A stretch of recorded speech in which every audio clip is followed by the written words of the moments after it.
سەدای ڕەوەندی کوردی لە بریتانیا.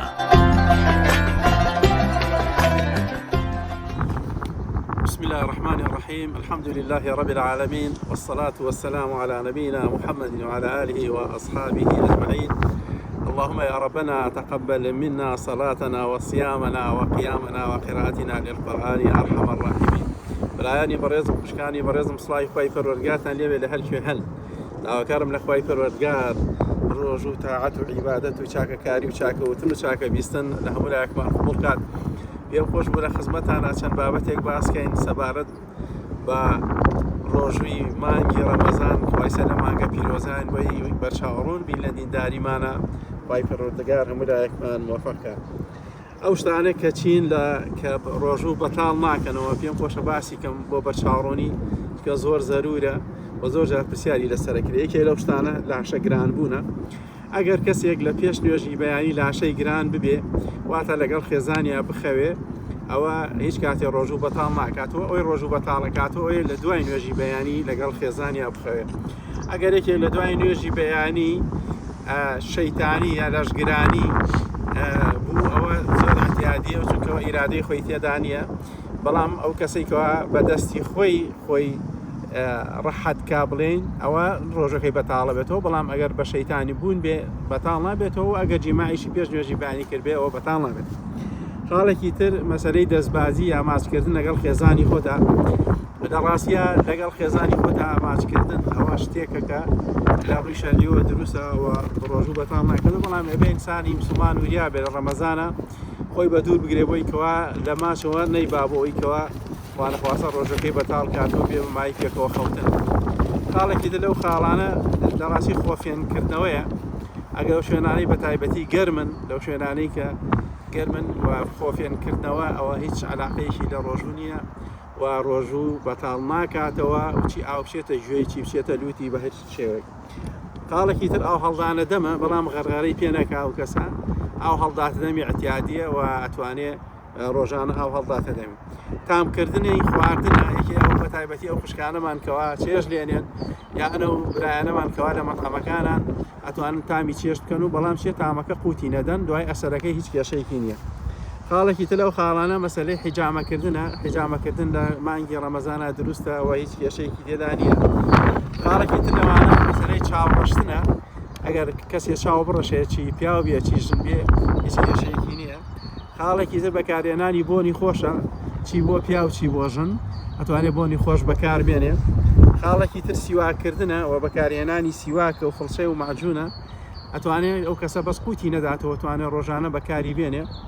و خاڵێکی تر ئەوەیە کە تف و بەڵغەم ئەوەی کەوان لە ناو ئینسان خۆیەتی کە خواردی ڕۆژوو بەتاڵ ناکاتەوە چونکە لە دەرەوەی خۆیەوە نەهاتووە.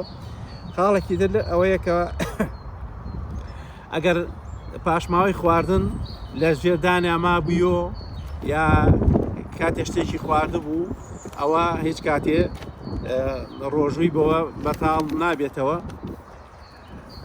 و خاڵێکی تر لەوانە ئەگەر یەکێ خواردن یا خواردنەوەی خوارد بەبێ لە ئاگا لە خۆبوون ئەوەی ڕۆژوو بەتاڵ ناکاتەوە.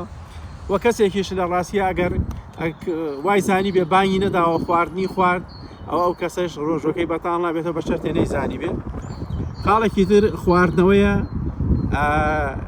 وەکو باسمان کرد خواردنەوە یا خواردن بەبێ لە ئاگا لە خۆبوون. خاڵێکی تر ئەوەیە ڕوشانەوە بەبێەوەی کە بە عەمدەن بێ. ئەگەر ئەو کەسە بە عەمدەن نەبێ خۆی بڕوشێنێتەوە ئەوە دروست نییە خۆی بڕوشێنێتەوە تەمای بەتاڵبوونەوەی. بەڵام ئەگەر خۆی ڕوشایەوە بە ئەتیادی ئەوە قوتی نەداتەوە هەچی ڕوشایەوە ئەوە ڕۆژوو بەتاڵ ناکاتەوە. خاڵێکی تر سەرچاکردنە. قژی لای حەلاق چاکەکەی، ڕیش چاکەی، ڕوومەت چاکەی، چی بۆ ژنان چی بۆ پیاوان ڕۆژوو بەتاڵ ناکاتەوە. خاڵێکی تر نینۆکردنە. نینۆ هیچ عەلاقەیەکی لەو مەوزوعە نییە، بە هیچ شێوەیە ڕۆژوو بەتاڵ ناکاتەوە. و قەترەی چاو و قەترەی گوێ و شۆردنەوەی گوێ یا قەترەی لووت، بەڵام ئەبێ ئاگادار بێ لە مەسەرەی ئەگەر هاتە ناودەمی فڕیدا، بەڵام ئەگەر لە شوێنێکەوە خۆی ئاگای لێ نەبێ ئەوە ڕۆژوو بەتاڵ ناکاتەوە. و ئەو بخاخانەی کە بۆ ئەوانەی کە ڕەبوویانێ بەکاردێ ڕۆژوو بەتاڵ ناکاتەوە. هەرچەند لە سەدەی پێغەمبەرانە بۆ عولەما قیاسیان لەسەر چی کردووە شوێن کاتی ئەو هەڵە دێتەمی تەڕیەکەی ئەمێنێتەوە لە دەما یا قیاسیان لەسەر ئەوە کردو کە هیچ بە هیچ شێوەیەک ڕۆژ و بەتاڵ ناکاتەوە بەکارهێنانی ئەو حەپانەی کە ئەخێنە ژێر زمان بۆ چارەسەری ئازاری سنگ ئەوە لەلایەن دکتۆرەکانەوە کە ئەوانە ئەنووسن ئەوە ڕۆژ و بەتاڵ ناکاتەوە و ئەوەی ئەخرێتە مناڵانی ئافرەتەوە بە تایبەتی لە مانگی ڕەمەزانە و بۆ شۆردنی مناڵدان بێ یا دووربین بێ ئەوانەی کەوا بەکاری دێن ڕۆژ و بەتاڵ ناکاتەوە دانانی لەولەب بۆ ئەوی کەوا ژن مناڵی نەبێ ئەوانە ڕۆژ و بەتاڵ ناکەنەوە